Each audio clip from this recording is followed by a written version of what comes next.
BBC.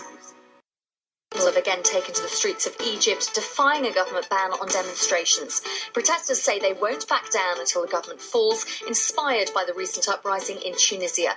We'll be hearing from demonstrators and Egyptians who don't support their actions, and look at how much of a threat this is to the Mubarak regime, which has been in power for 30 years.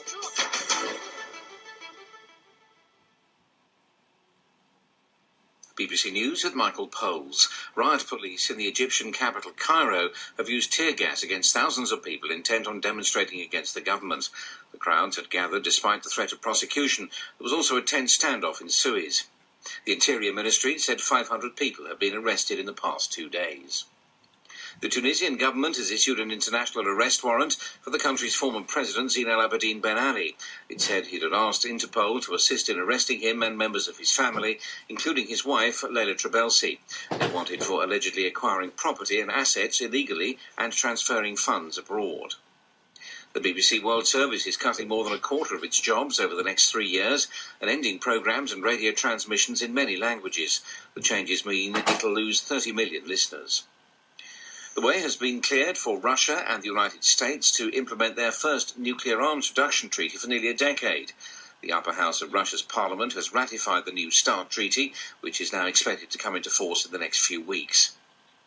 A Malaysian woman who was jailed for 8 years for abusing her Indonesian housemaid has had her sentence increased after appealing for it to be overturned. The High Court gave her an additional 3 years imprisonment for inflicting serious injuries on the maid using hot water, scissors and a hammer. The Hubble Space Telescope has detected what astronomers think may be the oldest galaxy ever observed. The fuzzy picture shows a cluster of stars dating back to shortly after the birth of the universe.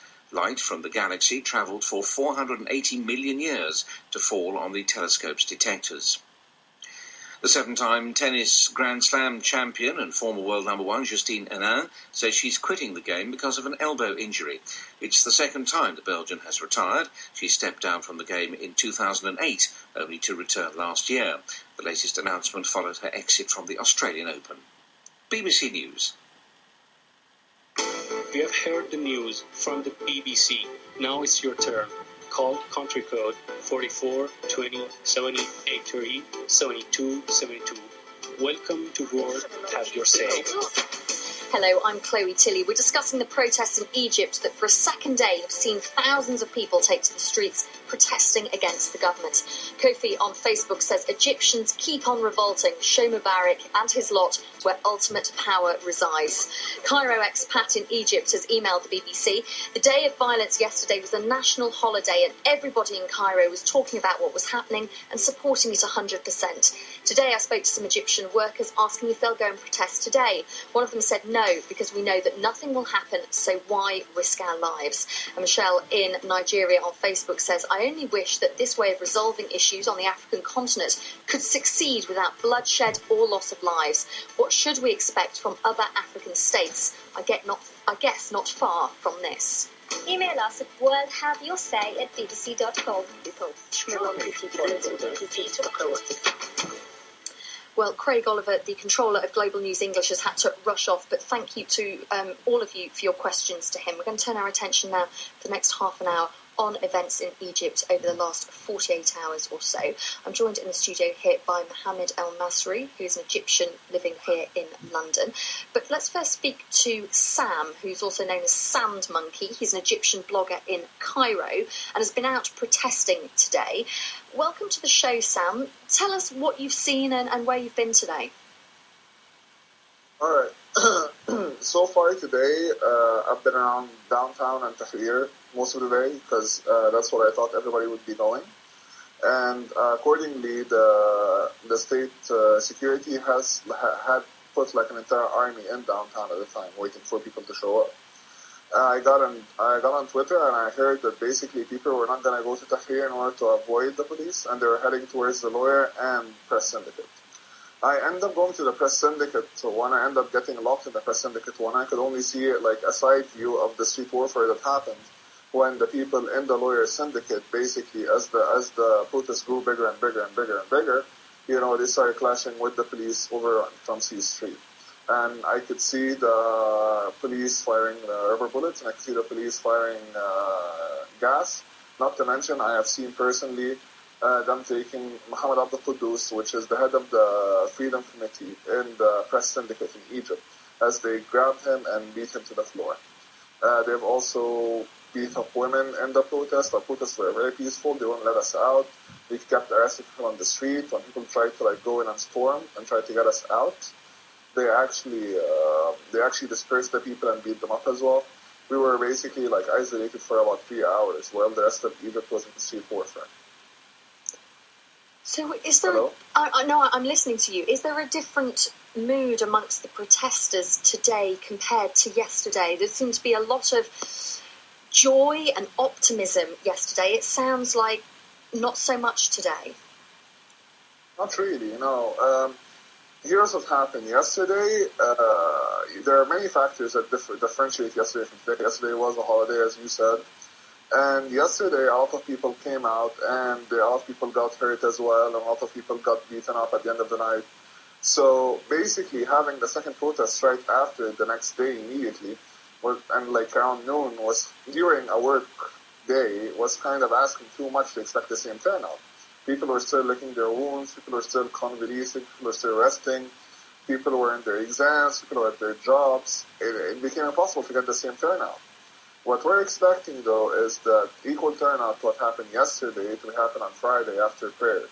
And that's usually, that would be expected because Friday after prayer is usually the one time in which a lot of Egyptians are in the street at that time. So we might see the same kind of turnout. So, Sam, bearing in mind that the government came out yesterday and said anybody who protests today would be arrested, did you not fear for your safety? Did that not convince you that you shouldn't go out? There is an old rap song, I like the lyrics in it. It said, "Don't worry about the law, they can't arrest us all." So that's my attitude towards it. I mean, they can't arrest the entire population. They can beat us up, they can scare us, they can throw tear gas at us, but where would they lock us up? So, no, they say this in order to discourage people who are trying to go out and protest from going. And those are simple fear tactics. One of the girls that came with me today, a police officer stopped her and literally told her that she looks like a decent human being and shouldn't go to this protest, and that they have instructions to arrest any guy who goes there, and if it's a girl, they have instructions to actually harass her. Literally, he told her, the girls are going to get sexually harassed by the police. So that's the kind of fear tactic that they use, So, no, it doesn't matter. The fact that they're actually, issuing such threats, or the fact that they're talking about such ultimatums, while it is a constitutional right for Egyptians to protest, that actually, showcases how scared they are. Sam, do stay with us. I want to bring in Zachariah Hamdi, who's the BBC reporter from the Cairo Bureau. Zachariah, thank you for taking the time to talk to us. You've been out and about today amongst the protesters. Can you identify with what Sam is telling us there? Yes, the big demonstrations today started later in the afternoon. Earlier on the day, protesters tried to gather in several places, but these demonstrations were foiled by the security troops through either arresting some protesters or just keeping them away from the demonstration venue.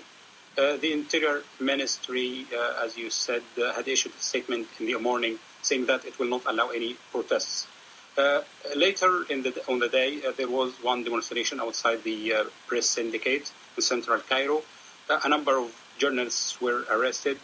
Then hundreds of demonstrators gathered in a main street in central Cairo. They set tires on fire and chanted slogans against President Mubarak.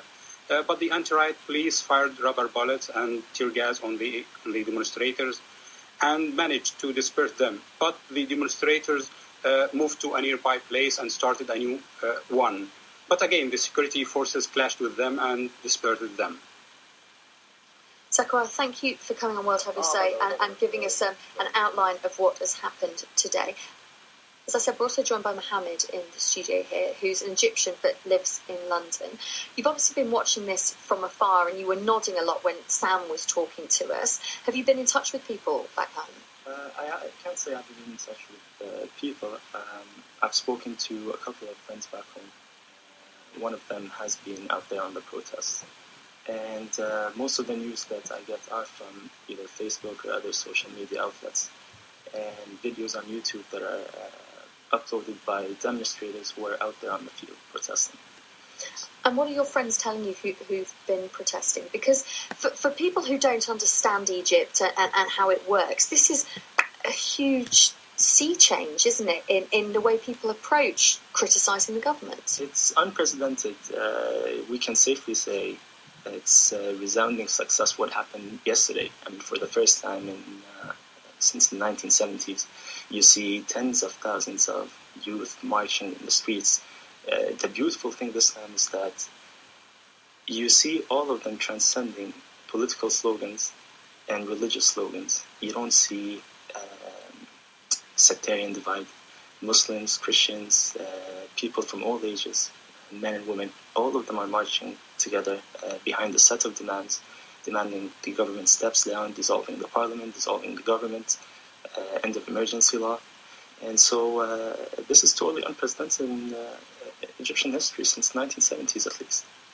And what was it? Lots of people have got in touch with us saying, has it been inspired by what happened in Tunisia in the last couple of weeks? Definitely. It gave people hope that it's not that difficult to bring down a tyrant. And a lot of people have caught a lot of inspiration from that. For them it serves as, the fuel to continue and put up this fight against 30-year-old government. So Tunisia does definitely factor in. A difference between Tunisia, though, and Egypt in this case would be it's not difficult to imagine a post-Mubarak scenario in Egypt. The opposition, I think, for the first time is quite united. These demonstrations are led by 17 different parties and civil liberties groups. And so it's not difficult to imagine a post... fear. There was no going back. And the question now is whether the Egyptians have reached that point. We've seen incredible scenes on the streets of Cairo. This man, young man, almost single-handedly challenging the water cannon. People forcing the police on the retreat. This has never happened before. Of course, numbers are crucial. If the Egyptians come down on the streets in big numbers, they will overwhelm the police. But very important, if people break the barrier of fear, because the coercive machinery of the state in Egypt is enormous. If people say, all right, we've had enough, we're prepared to pay the price, if this happens, then I think they might very well be on the way. Might take longer time than Tunis, but be on the way on gaining more and more grounds of the public space, gaining more political rights, and putting the Mubarak and his regime more and more on the defensive. Johnsky 2010 on the blog says this episode will not achieve any objectives, only death. Events across the border has prepared and hardened the Egyptian authorities. When you see the beard of your neighbour on fire, you begin to rub water on yours. Duncan on Facebook says this is the time for revolution in Africa.